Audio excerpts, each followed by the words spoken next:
So I wasn't nervous at all until I just saw those last two presentations. I'm a little nervous now. When Leslie, she first approached the Engaging Natives about 6 weeks ago and gave us an opportunity to volunteer to do this. And I thought, 20 minutes in 6 weeks, that is plenty of time.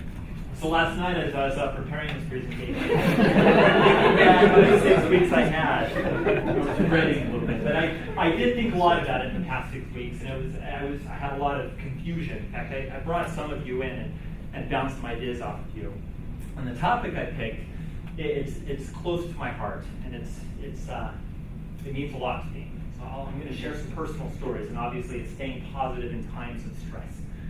And these are some universal lessons I've learned in my life that can be applied in all aspects of your life, whether it be professional, your family, religious, or whatever aspect of your life it is you want to apply it to. So I want to talk a little bit about my childhood. Aww. That's me, not that. That's me learning to ski. I spent 6 years growing up in Germany. I lived with my grandparents, my step-grandfather there.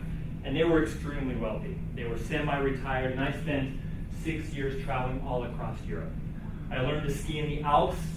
I had my own personal ski instructor that would follow us around all day long, and he was my ski instructor. Only to return home to our hotel where I had my own suite, while my grandparents had their own suite. I went to a private German school in Germany where we had horseback riding lessons, we had tennis lessons, we had swimming lessons, taught by Germany's elite. The top athletes. And my wife had me throw this picture in there too. That's me. I won cutest couple with my best friend Clint in high school. Anyway, so after Germany, I came to live with my mother in Nebraska. Now, if you can make an economic scale and put my grandmother on one side and my mother on the other side, it was complete polar opposites. So I went from the lap of luxury, living the sweet life, to living in abject poverty in the short time it took from the airplane to leave Germany and land in Nebraska. We lived in a tiny, teeny little 4-room house in the slums of Nebraska, and I met all sorts of people in that house. We were so poor, in fact, I missed half of my 5th grade year because my mom said she couldn't afford the registration fees. I'm convinced now that she was probably buying drugs and alcohol and so forth. So I spent some time there, and then I moved to Utah. We lived in a teeny little apartment complex of 5 buildings, and in 5 months we moved to every single apartment building. I think because we couldn't pay our rent, we had to go to the next apartment building, couldn't pay our rent, and we moved on.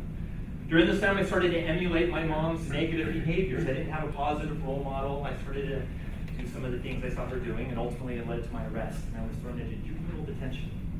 And I spent months in juvenile detention, treatment facilities, group homes, foster homes, crisis centers, all while the state of Utah was trying to decide what they were going to do with me. That was kind of an enigma. They had no idea. And ultimately, I ended up in a place called the Utah State Hospital, which I like to call the State Nut Hut. I was there for 18 months. This is probably the darkest time of my entire life. What I haven't been able to forget of this place still haunts me. I still have grief and nightmares from this place. To kind of give you an idea of some of the stuff that went on there, on a weekly basis, if not a daily basis, patients would lose control of themselves and they would have to be taken down. We had upwards to 6 staff members, and they would be held down until a nurse can be summoned and sedate them. And then they would be strapped down to a bed until they were able to calm down and have control of the facilities. 18 months of my life was in this place. After this time, they found a family member, my uncle. He came out of the woodworks, and he basically told me because he was family, he felt obligated to take me in. And he gave me a list of things that I needed to do in order to live with him. Now, if you give a troubled teen a list of things that they need to do, you basically given them a list of things that they're not going to do. And I moved into this house with this list in mind, and I'm not doing that, I'm not doing that. My uncle, he was a military man. We woke up at 05:30 hours, breakfast is 06:15, we left for school at 07:30, curfew is at 2100 hours, though our friends couldn't call us after 1930 hours. And this is the life I led. So because of that tough love and some negative decisions that I was still making, I was 18 years old, still going to high school, he kicked me out of his house. And I found myself homeless, no family, still going to high school. Now this is where my life turns around, because that night was a very religious time of my life. I won't get into that point. But not many people can trace their entire life to one decision. I have that privilege. Everything that I am today is because of one choice I made that night. I could have gone down the path that I was familiar with, which now I'm convinced would have ended up in prison or an early grave, or something unfamiliar, something new, something I've never done before.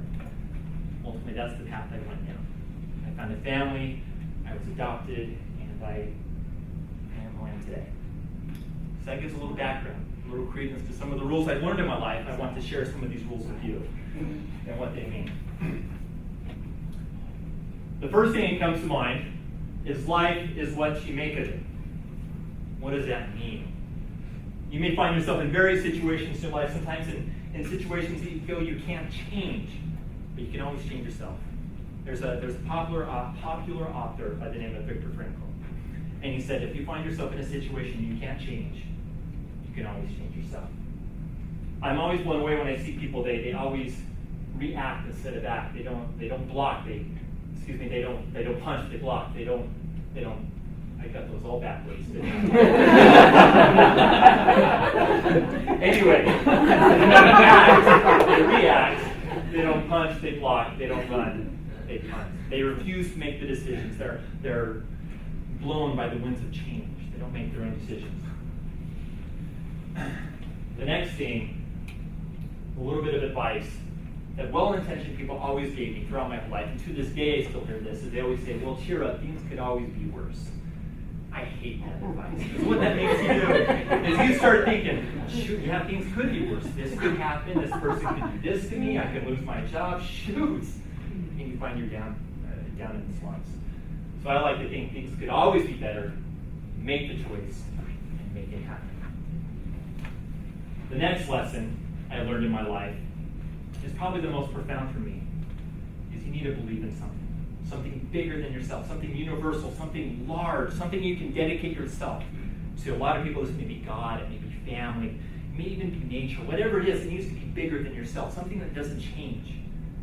Mistakes I've made, and I've seen other people make these mistakes, is they'll dedicate themselves to something that they can lose, whether it be a house, money, car, basically anything that could be destroyed in a storm or replaced with next year's model. Those are worthless things at the end of the day. You need to find something bigger, something universal, something you can dedicate a part of yourself to continue to grow. Finally, with all of that, you need to enjoy what you have. I brought with me a book, a little Calvin and Hobbes book. I talked about the State Nut Hut where I spent 18 months of my life. This is the only possession I have from that time. I've gotten rid of everything else. This book, I had a good friend in the hospital. We would sit down for hours. I think I have this whole book memorized. I could probably go page by page and not read any of the words and tell you exactly what it said and how it's done. But this reminds me that no matter where you are, you need to stop, take the time, smile, and realize that things are okay. Plan for the future, but don't forget to stop.